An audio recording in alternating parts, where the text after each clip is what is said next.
না না, পটলের এই রেসিপিটা একদম মানিও না, নাহলে পটলের প্রেমে পড়ে যাবে তো।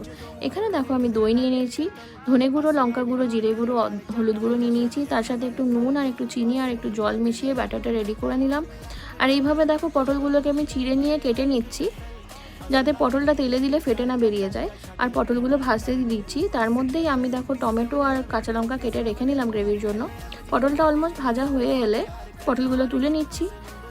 এবারে সেই তেলেই আমি দিয়ে দেবো একটু কালো জিরে, তেজপাতা আর একাধারে সব মশলাগুলো দিয়ে দিলাম। তার সাথে একটু আদা রসুন পেস্ট দিয়ে দিলাম।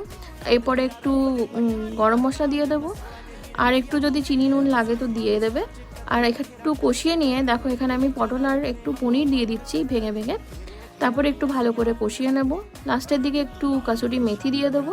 আর একটু ভালো করে কষে যাওয়ার পরে এর মধ্যে দেখো একটু ঘি দেবো, ঘি দিয়েই নামিয়ে নেব। আর দেখো আমাদের এখানে পটল পনির পাসিন্দা রেডি।